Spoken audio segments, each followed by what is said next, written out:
WCS Europe Premier League.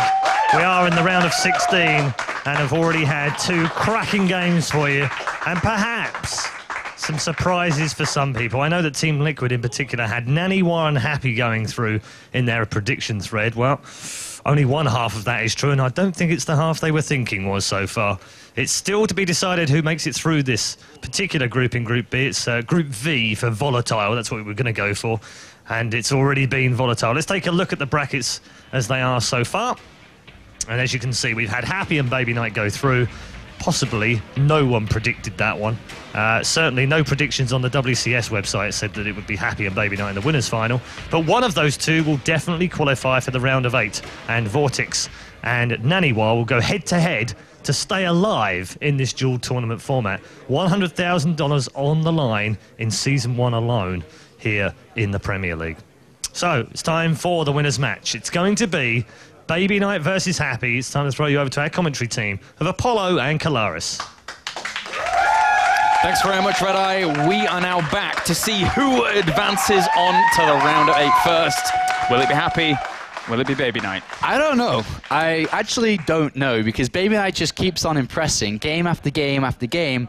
But then if we just remind ourselves of a couple of hours ago, an hour ago, how well did Happy play to beat Vortex? It was incredible. Yeah. So this is going to be just a great series in general. And then, of course, we have the special match after. It's just going to, this evening itself is turning out amazing after such a great day 1 yesterday. It is. The opening 2 games have been stellar. And now we are moving into Happy versus BabyKnight, which arguably we've seen Happy bring his online form to an offline platform.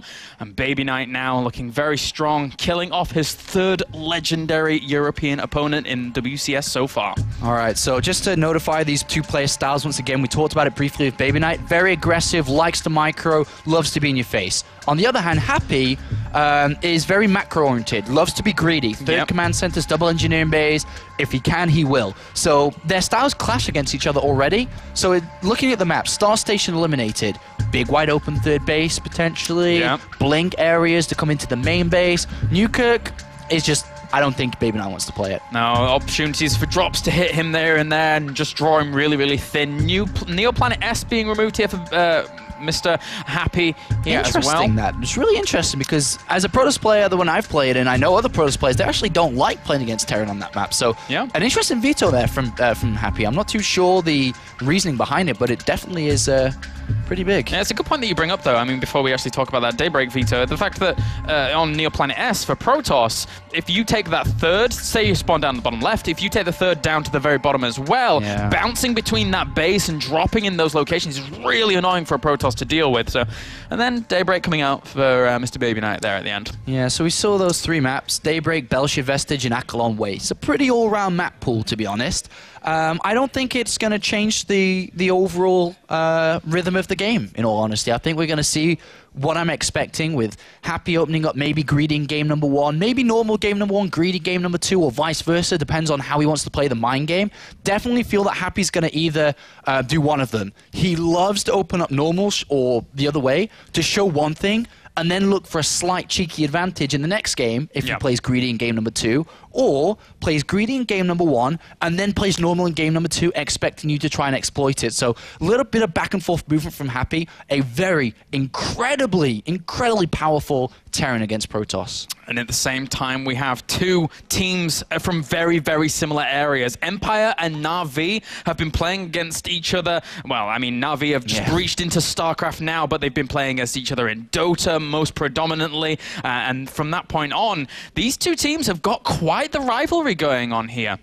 Belshir Vestige, Akalon Waste, and Daybreak. The 3 maps being played out. Don't think it's going to make too much of a big difference, as mentioned, as these players do get set up. You bring up a great point, these 2 teams, massive teams in the esports industry, 2 great players here. And in all honesty, a lot of predictions, I think people would have expected the other way around. Winners match and losers match to be reversed here. BabyKnight beating odds to go through Naniwa. Happy showing that he can compete at big levels like today. And we see the reverse situation in a lot of scenarios, I think, here. And with that, we guarantee ourselves someone going through to the round of 8 who people necessarily didn't expect to kick things off. BabyKnight, yes, he looked great in the round of 32, but going into the round of 16, there was a little bit more doubt there. Now we've we've pushed that doubt away. He is looking really, really good, and Happy's going to have to step up to the plate to deal with the BabyKnight. And I don't want to throw you under the bus here.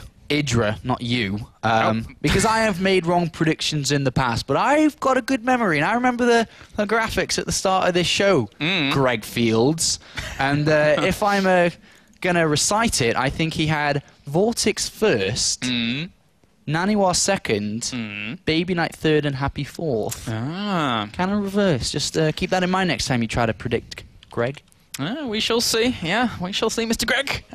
We'll see if he's going to be able to really do much. But because of that, I mean, it's going to be difficult because it's kind of impossible now. So we shall see as we load up into our first game here. Belshir Vestige is our map between BabyKnight and Empire Happy for the World Championship Series Europe Premier League round of 16. One of these players is advancing onto the round of 8. As we jump in to game number 1 between Happy and BabyKnight. So, spawning down to the bottom right-hand corner as our red Terran, representing Team Empire, vanquishing Caronte's Vortex in the previous series. He is Empire Happy.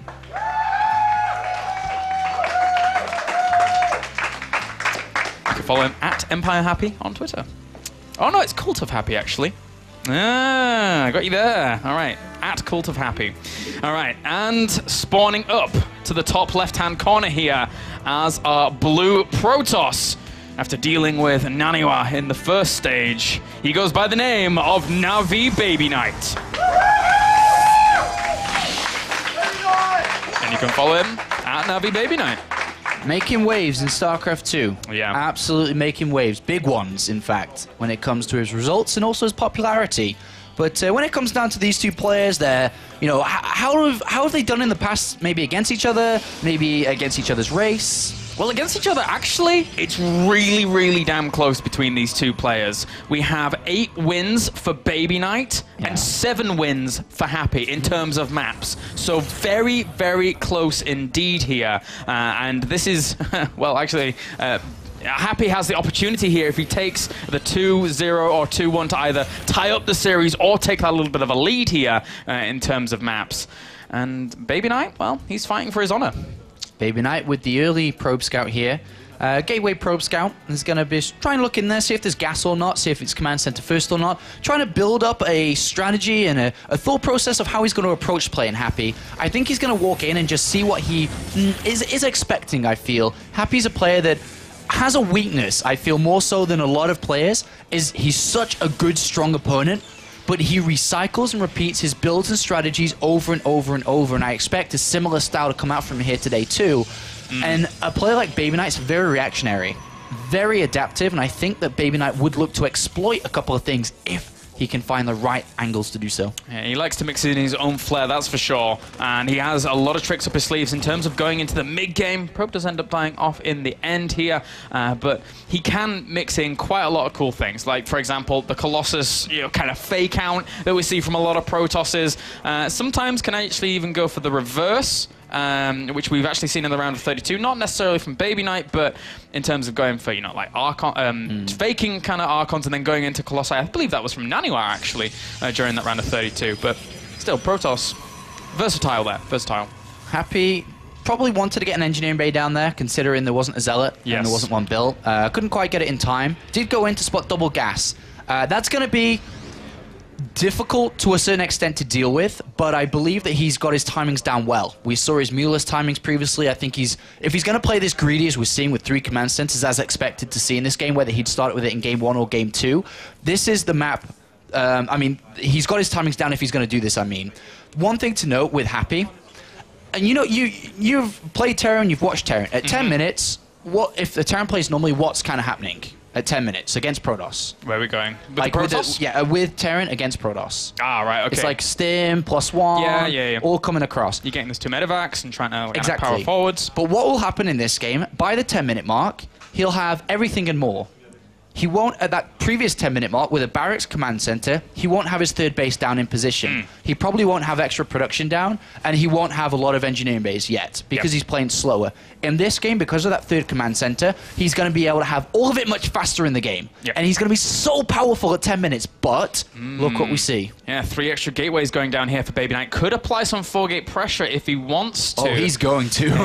He is going to. There's a probe on the left-hand side, I feel, and he's gonna pressure this. He knows what Happy and a kind of a player Happy is. Yeah, he knows that that third command center is always a possibility. Pressuring when your opponent has put those extra minerals into that third command center. You know they're not going to have as many units out here. Happy has to fortify himself well at the natural. He has 1 bunker down right now, but against 4-gate pressure, if BabyKnight plays this out right, 1 bunker is normally not enough. No, it's not. It's not enough at all. And Happy sends a Marine. Where's that Marine going? Where are you going? One little Marine could spot everything. Is he just...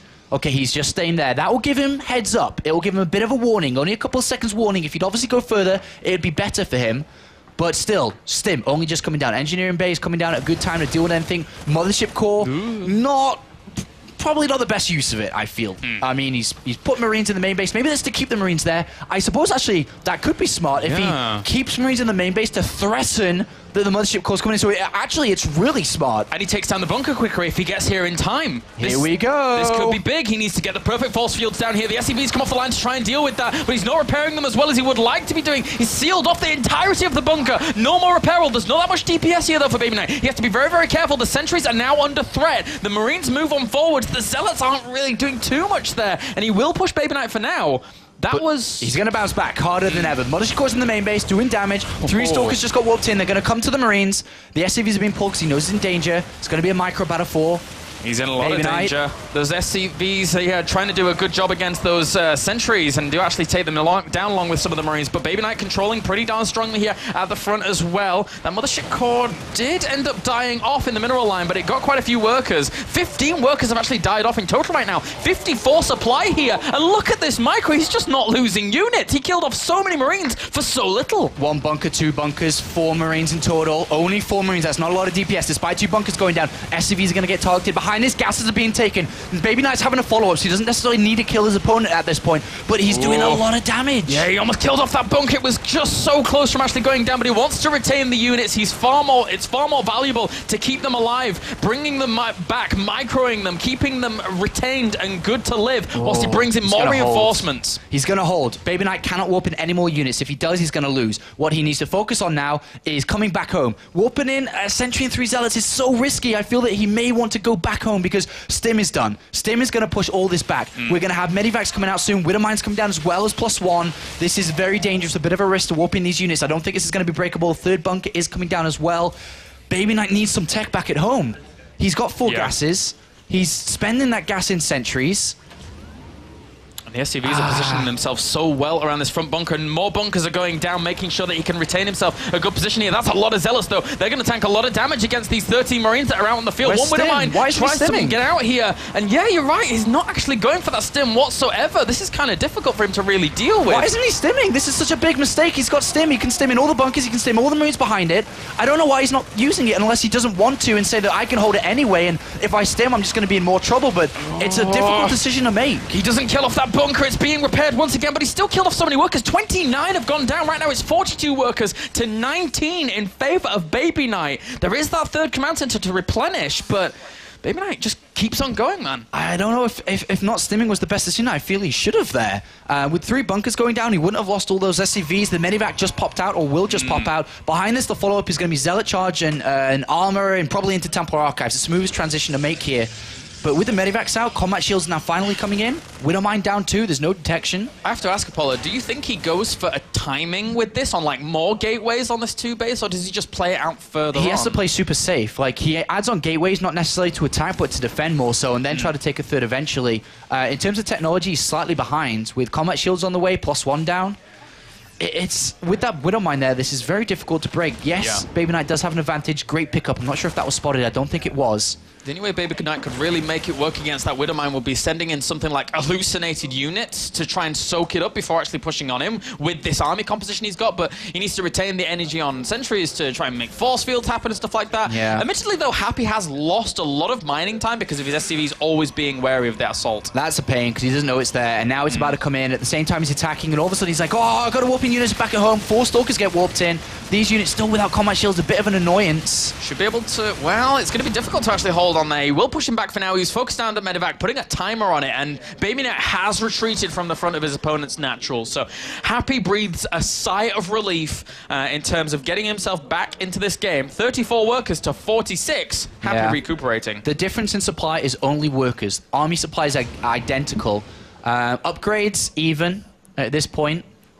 And this Medevac's going to continue to harass. BabyKnight's backed off finally and is going to take a faster third base than Happy is. So BabyKnight's definitely maintained a lead through keeping up that slight aggression, through being out there in the open, not pulling back in time, not allowing Happy just to bounce back and be the aggressor himself. So I suppose it was, you know, correct for BabyKnight to play it out like this with Storm on the way too. Yeah. Not looking bad at all. There's no Ghost Academy, remember. It's only Marines. Very soft against Storms. Yeah, you're right with that. I mean, how well is Happy going to be able to react to this? Because right now he doesn't know Storm's on the way. He doesn't know Templar Archives is there. And Happy, well, he's got a pretty strong force moving across the map right now. His army supply is 43 to 46, but there's no AoE down here for BabyKnight just yet. Storm's about to finish. He does have 1 or 2 High Templars out. He's going to have a couple of High Templars, not without energy though. I don't think they have enough for Storm. So this small window, the High Templar on the natural in the main, this small little window until Storm is done, and they have enough energy.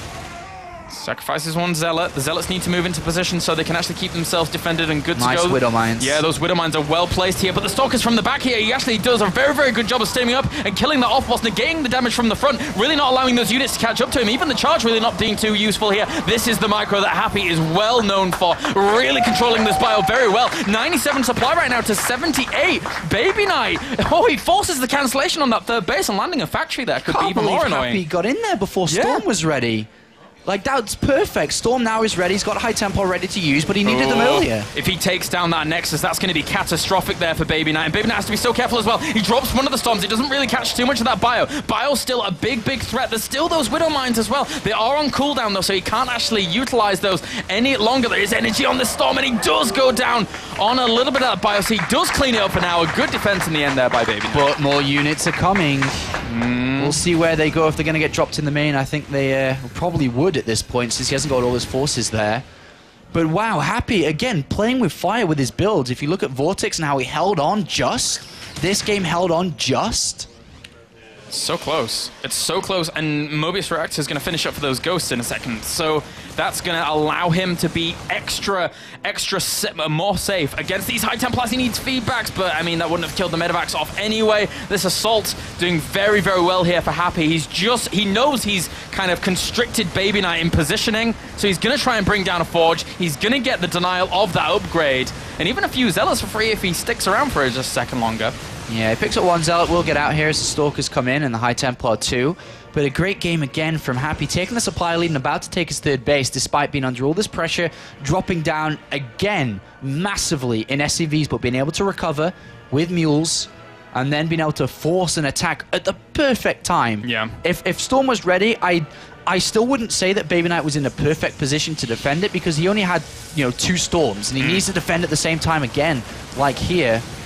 Those Medevacs only have half energy. He drops the Storm in favor of killing off some of the units instead of trying to get those high Medevacs, and still Happy trying to draw BabyKnight thin, trying to attack him now from the right-hand side in this positional war. And he does get the feedbacks, catches one of the Medevacs. Didn't really have that many units in it. The second one, though, does.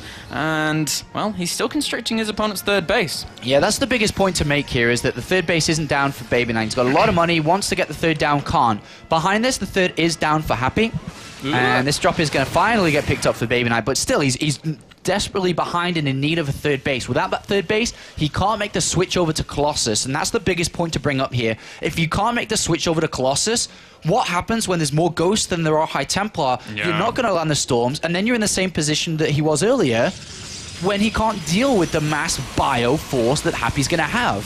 A scary prospect for the Protoss to go up against. Any Protoss playing on ladder knows how hard it is to deal with a good mass set of ghosts here. And whoa, he has to be very, very careful. He doesn't want to lose too many of those units, does Happy here. He wants to retain those so he can couple them up with the ghosts and be even more effective, but he's doing a good job kiting. Those Zealots tanking quite a bit of damage. The +2 armor was really shut down for them earlier on, and that's helping out Happy a lot here. He's killing off Zealot after Zealot. His Bioforce is not weakening either. He pushes on forwards. BabyKnight chased him so far, but in the end, overextended. Yeah, BabyKnight is in a lot of trouble. That third is late. He's losing a lot of his army.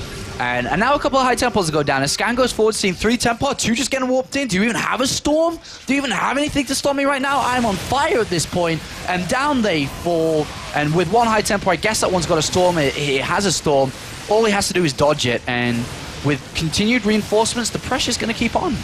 Happy doing very well here in this game number 1. BabyKnight having a really tough time struggling back against this. He's trying to diversify his tech just a little bit, getting an Immortal out along with this, but Happy now, he's in his macro comfort zone, and all he's just going to do is keep pressuring, and restricting BabyKnight as best he possibly can do, up until the point where BabyKnight has to tap out. If somehow BabyKnight can find room to throw down the Robotics Bay and get Colossus out, he'd be in a much better position. For until that point happens, he's going to continually be on the back foot against these ghosts. And I don't think Happy's coming in to kill this third, so he won't even have the chance to even look for the option to get the Robo Bay down. The army of BabyKnight is dwindling. EMP's hit a little bit of this army as well. Oh, tries to catch one of the High Templars. Does there's 2 more though, but he gets the perfect snipes. GG, well played. Game number 1 goes to Empire Happy. And now, Sean, we are in a position where very few people predicted Happy to advance out of this group. Yeah. But he is on the verge of doing so. 1 map, that's all it's going to take now. I can't remember which map it is. I think it's not Daybreak, it's Akelon then. So Akelon is going to be the next map, and that was a great game from Happy. Naniwa chose to punish what he knows Happy likes to play, you know, greedy. Yeah. But it didn't work, unfortunately, there for him, and it didn't work for Vortex earlier. And Happy's able to capitalize on the fact that when you go for an aggressive push like Vortex did earlier, you sacrifice upgrades and technology. And I still can't believe, to this point now, that small window where Storm wasn't quite ready, and he got in there at the perfect point, the perfect position.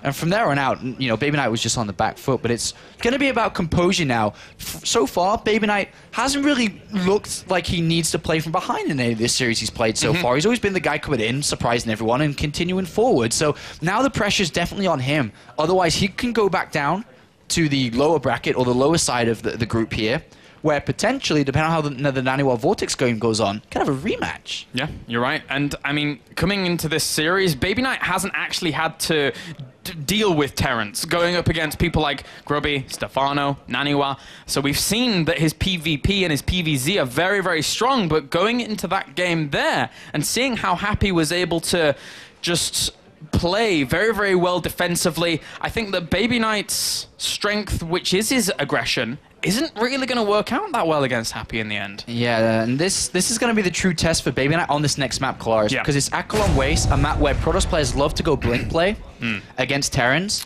Would he try something like that? You know, he could do. Definitely considering that Happy in this game, I believe, will not play as greedy. Definitely won't play as greedy, considering the setup of, you know, how game 1 played and so on.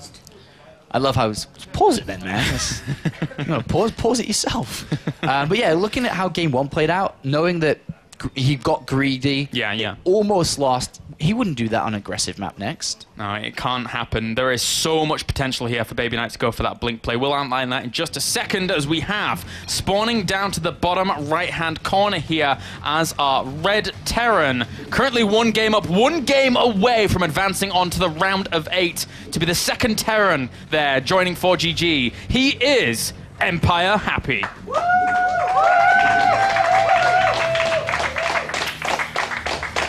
Spawning up to the top left, trying to keep his hopes alive in this round of 8 qualification match. He wants to be the first Protoss in that round of 8. He is Navi BabyKnight. Happy just looking amazing. I mean, just the way that he's playing today really is bringing that form in. But BabyKnight, I don't know. I don't know if he's going to do something here. You were right about the blink play, though. We have to just take a moment to say that Protosses can use blink play on this map very, very strongly at the third location of Happy, if we just swing over to that, and then blink up onto this high ground here using pylons as reinforcement potential. And you also see a mothership core, and this is all on one base here normally for the Protoss. So Terrans have to build bunkers in certain strategic spots to really shut that down, and sometimes even get a siege tank out. But it is good play against what Happy does. When you look at Barrack's command center, he's not a Terran player that takes a gas. He's not a Terran player that can open up factory. And if we look at MVP and a couple of other Terran players in Korea, they always open up gas. And opening up gas, they still get a command center down, but they have the option, in case they scout something with the Reaper, to go into tanks to protect it, to go into Widow Mines or something along those lines. So the way that Happy plays out with one Barracks command center every game, it could be exploited here. And I don't know if BabyKnight's willing to go for something, considering that he knows if he throws that on the line and loses, then he has a difficult rematch potential with Naniwa or a game against Vortex. If he plays up normal, then he doesn't win or lose in 10 minutes, and the game can actually play on much, much longer. And it's a good point that you bring up here in the form of Happy, and that pylon at the back of this base for BabyKnight could hide some secrets if he wants to, which you'll see in just a second. But Happy, it's important to know that if you don't know who Happy is in the StarCraft scene, if you're a little newer to StarCraft, Happy is a robot. He is the guy that comes with exactly the same build, refines it to the point where he is so safe, so secure, and then from that point on goes for it. And there we go. There's that Twilight Council going down at the back with that pylon. He's going to go for it. Oh, BabyKnight, BabyKnight, BabyKnight. This is make or break for you right now, as the follow-up is not a third command center, as expected. Naturally here from Happy, you just can't go third command center. You just instant lose. So it's going to be Marines and bunker placements against potential Marauders. But look at this on the natural right now. An SCV goes in. Probe is there as a fake. That is a fake probe in the sense of that he's looking like he would want to expand with that probe and Stalker. Yeah. I don't know how well Happy can read into that. If the probe wasn't there, it's a lot more likely that the probe's out somewhere else or not even looking to take an expansion. The timing was fine that Happy went in and saw no expo. With double gas being taken, it comes down around 450, which you try to get in there for. Yep. It's fine, so nothing's been given away yet, I don't feel. There's no bunkers or anything that's coming in, but it's going to be bunkers, Marine placements. There's nothing there inside. Yep. Oh, this is incredibly stressful watching this game. It really is. That tech lab going down on the barracks as well. Happy's going to start stim. And sometimes here for the Protoss, the objective is to not only get guaranteed damage done, but try and hunt down that tech lab. It's not in too vulnerable a place here, though, for Happy. It's pretty far away from the cliff, so he could protect it if he needs to. And that's 3 gateways right now. Another bunker's coming down. Happy hasn't scanned or anything. Oh, it's on the high ground. It's on the high ground. The factory's coming down as well. I think he's willing to give it. I think he's feeling into this. Yeah. I think he's actually believing that the BabyKnight would go for something here, that whether that Stalker and Probe was enough to give it away, that he thought that this is the way that BabyKnight would play it. Why wasn't there really no Mothership Core? Why was it Stalker, not Zealot Sentry or something along those lines? But he's willing to evacuate the natural. BabyKnight is throwing a Nexus behind this, very surprisingly. If BabyKnight now, in the circumstances this is playing out, is working well for him, if he keeps a contain and just expands and build probes anyway, he doesn't need to kill Happy. Yeah, making the right choices here. The second bunker, almost impenetrable here for BabyKnight to actually break. Can tickle away at this orbital command, will not get the kill, that'll be repaired. Nice and fine here, but he's going to move up here. Just use these defensive blinks, kill off a few SCVs.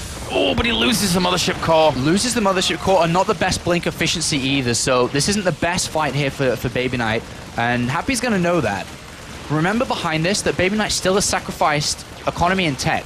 Starport's already on its way. Stim is almost on its way. BabyKnight will still have to face the same problem that he faced previously. There will be a counterattack. This time, the timing window for Happy is much, much larger than it was so small previous. BabyKnight needs to find some way to get up tech, need to contain his opponent, keep him back. Do not let Happy escape. Yeah. That's what the sentry's there for, by the way. Yeah, exactly. Just force fielding that ramp if his opponent tries to get down there is important. The Medivacs will be out pretty soon, though, and Happy could stage a counter-attack in terms of trying to maybe draw his opponent back. He knows he doesn't need technically as many units as he would back at home because he has that bunker, he has the SCVs in place to defend. So, but BabyKnight's getting his economy up and running here. I'm pretty sure Happy knows he's expanded. That's not a lot of pressure coming in. It's only coming from one direction. He knows he's expanded. Happy has a couple of choices here. Edge down with Widow Mines, pick up Marines, and probably pick up Marines. Drop on the low ground, right? If he drops on the low ground, stims and attacks from the back. Okay, so I thought he'd try and attack this, but he's actually just going to go ahead and say, all right, I'll just take my time. I won't expand super fast, but if I drop you, you best be ready to deal with Stim and this Medivac, and then you're going to come back, and then I'll expand. And Mothership Core did poke in as well here once again. Tried to blink from the high ground. The Widow Mine burrowed, repositioned itself quite nicely here. So Happy's still doing a very, very good job of negating the damage being done from me. Of course, he is taking that little bit of economical damage because he's being restricted to that one base thus far. And unit carrying station right now, 39 probes to 34 workers in terms of a lead there for BabyKnight. So BabyKnight is only adding on extra units and extra gateways and a +1 attack. I think he's just going to stick on Stalkers here and look to overpower his opponent as he expands. I think that's his plan, but hold that thought. Yeah, those Marines now being able to wiggle their way into the mineral line, doing a very, very good job for themselves, at least getting a pylon if anything else, along with a few probes here. He's already killed off quite a few indeed. 7 gone down so far. Trying to pick off pylons where he can, but the Medivac does end up getting shut down, so that denies any retreat path here. And that photon overcharge helping out quite a lot. I'm not sure if BabyKnight can work with this. Hasn't got the Templar Archives down, didn't get armor, didn't get Zealot charge. He's just going for mass blink Stalkers here. Against combat shields with +1 near completion, BabyKnight's supply blocked heavily because of that drop too. Look at that. That's a big supply block. 4 pylons a long way away. I honestly think he's just going to die, Colaris. I'll be brutally honest. I think he's in trouble. That is a lot of Terran in terms of 41 supply for army against the 32. And because he has Stim, because he has +1, and the concussive shell's even going down as well here, that is a lot of pressure along with the Widow Mines. Yeah, he needs more Stalkers or he's just going to die here. Here comes the Stim. Okay, force field's coming in. He's got a micro well. Yeah, separates out quite nicely. Marauders as well as a few Marines getting killed off. But he brings everything forward here. Happy thinks that he can actually do the damage. Tries to burrow on down with some of the Widow Mines. And the Stalkers, despite blinking very, very nicely back, do get whittled down slowly. The Zealots will help out though, and Happy not able to break him just yet. Nice trade-off there. Still no splash damage coming in whatsoever for BabyKnight. Trying to get there, though. Yeah, and 33 army supply right now against 16 in favor of Happy still. So is he going to rally over units? Maybe try and drop him in different locations to continue the pressure on BabyKnight? Because that's what Happy has been doing all day long. He's just never let up. Never been giving his opponent any room to breathe. Okay, so there's the Templar Archives coming down. We've talked a lot about timing windows and what BabyKnight has to do and what Happy has to do. Storm needs to complete before a big attack comes in from Happy. This game, the window is massive. It's such a large opportunity for Happy to go in and kill him before that's there. That was a cool little blink there from BabyKnight, admittedly. Avoided the damage from that Widow Mine. And he will get a pylon once again, but BabyKnight's not going to get supply blocked at this point. He took lots of precautions there to deal with that. Does see the Zealot, can hunt that down as well. So BabyKnight's small harassment has been thwarted, but at least he keeps Happy on his side of the map for now. This is, I think, just impending doom. Yeah, that's. I mean, I can't really look at it in any other way at the moment. It's going to take a miracle. BabyKnight's going to have to take some power away from Happy when it comes to coming back in the game. Happy's been showing that power all day, but it's time for BabyKnight to show it.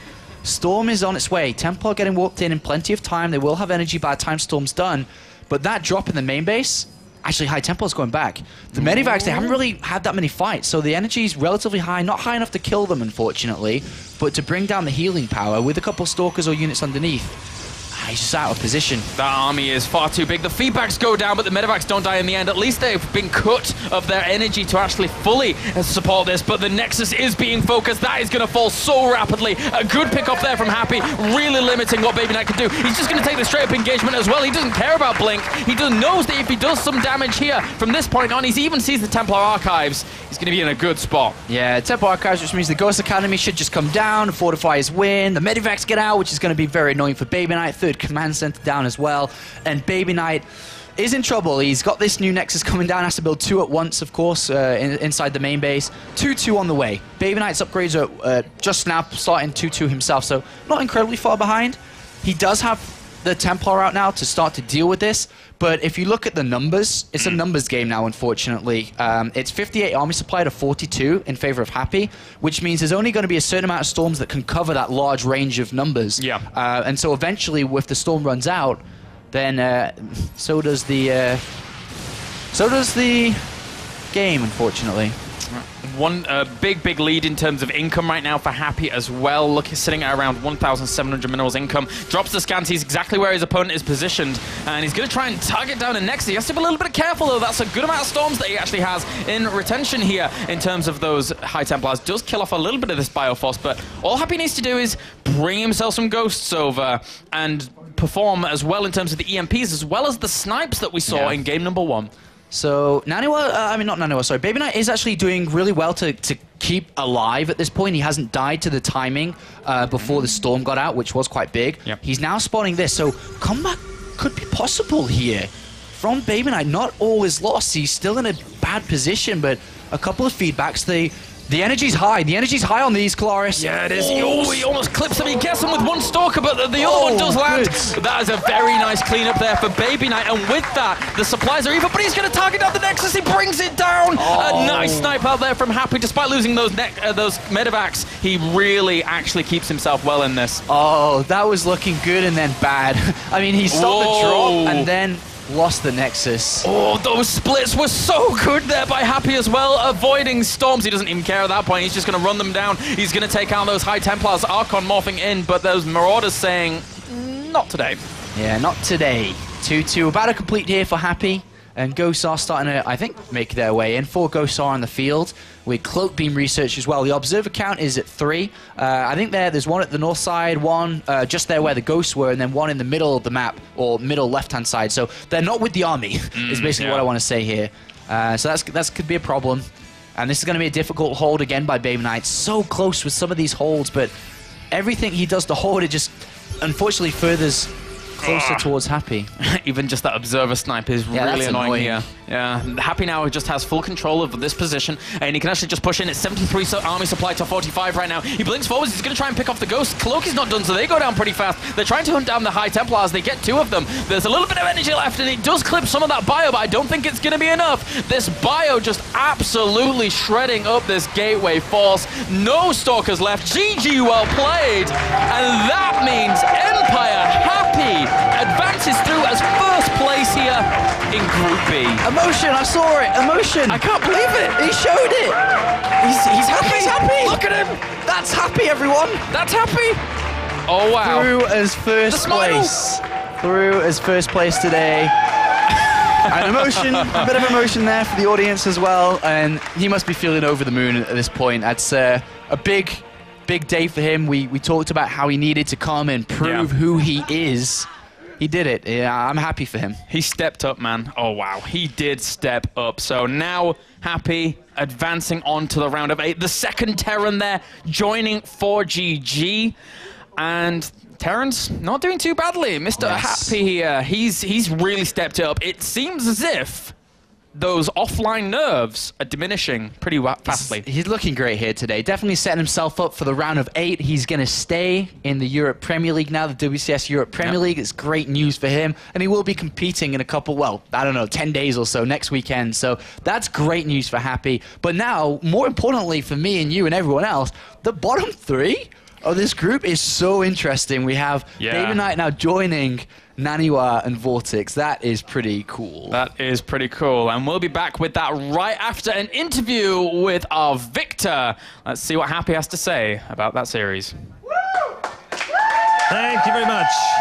And we are with the winner of the winners' final, confirmed in the round of 8. Well done, Happy. Congratulations. I don't even know what to say after that. It was such a brilliant demonstration of StarCraft 2. Where do we start? Game 1, I guess.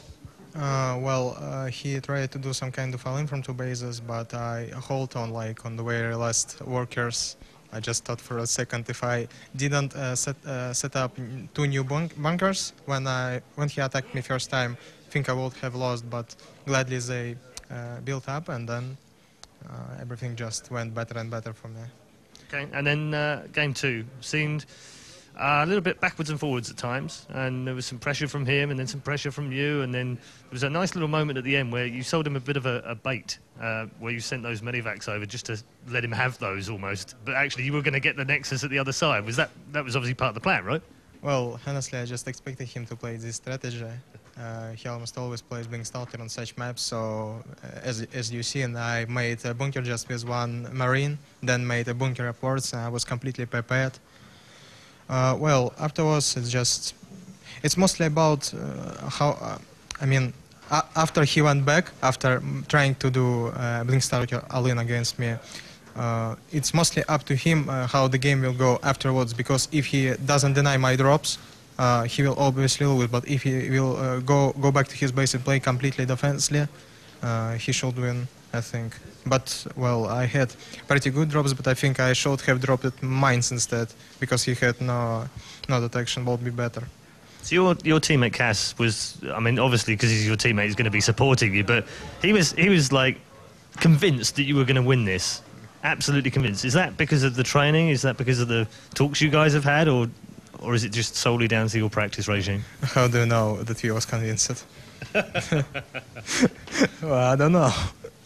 Well, I knew that I had a good chance against BabyKnight and Vortex at least. I was afraid of Naniwa because he is obviously the better player here. Whatever the score is, he's way more accomplished.